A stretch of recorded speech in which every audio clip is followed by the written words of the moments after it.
We're here with Janek Gwizdala at the Bass Player Live show in LA. Can you tell us a little bit about what you do for a living? Briefly, it's something that's constantly evolving.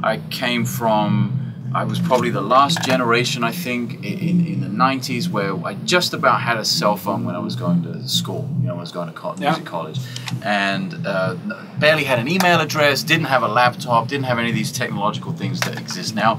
So I played a lot. And my goal was to be an electric bass player, be a jazz bass player, be the greatest jazz electric bass player in the world. So now it's luckily still a mixture of playing a lot and working as a musician. You know, I'm trying to do less and less as a sideman and more as an artist. So that's kind of an arc that's changing. And more with technology. You know, I have a video lesson website, for instance, which is a business on its own. I have a book coming out, an audio book. I have a podcast. I do video interviews. Just the internet in general, in a big way. You know, that's a huge part of my life. And I get asked them, how do you have time for all this? Sleeping very little, and I'm quite psychotically focused on things. When I get into something, I really get into it. With the bass playing, it's been a lot of self-teaching. Aside from when I first started playing, I had a mentor, Lawrence Cottle, a great English bass player, Welsh bass player, and he taught me a large percentage of what I know, but never gave me a formal lesson. It was just by hanging out with it. Aside from him, it's pretty much self-taught, but in terms of everything else, the technology side, I'm a big self-researcher. You know? To a certain degree, you're known for having amazing technique and, you know, ability on the instrument. Right. Do you think that's, you know, that kind of dedication, is that the reason for that? You know, you spend a lot of time woodshedding and stuff like that, or? Yeah, I mean, I think if you take a look at anybody who has great technique or is accomplished on their instrument, you're gonna, if you ask them that question, they're gonna say, yeah, at this point in my life, I spent a lot of intense practice time working on this thing, you know, and I did. You know, I was that guy who spent 10, 11, 12 hours a day for 3 or 4 years doing that, and that sort of set up my consistency, my stamina, my basic motor skills of the instrument. And now it's just a question of maintaining that. The technique can get in the way of music so quickly. Technique for me is not the ability to play fast. Technique is the ability to execute musical ideas.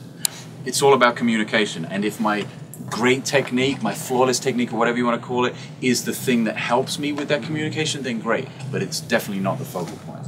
When I started becoming exposed to more bass players other than Jaco Pastorius, other than Lawrence Cottle, who was kind of my mentor, it was a thing I felt listening to other people, like, oh, I don't dig that so much, because there was a lot of chops, and it's like, oh, okay, I'd really like to listen to something melodic now. I just was a total bass geek when I first started, and I wanted to be badass, you know, and play all those licks, you know. Kill people with bass. Oh man, I'm gonna destroy the world with my bass. Definitely when I moved to New York, I realized that I couldn't do the same thing that everyone else had done before. So I had to try and find something original. And that meant letting go of a lot of that technique, and where's my sound, where's my literal sonic presence in the music, and where's my melodic and my compositional and my personality, where does that fit in the music? So when MySpace first came around, that was the revelation for me, that you could put your music out there for free so easily, and you know, grow your fan base. I personally think we should move with the technology, and you're not going to stop it anyway. So. You're not going to stop it, exactly. It's a force that is out of your control. Number one, if you have a good product to sell,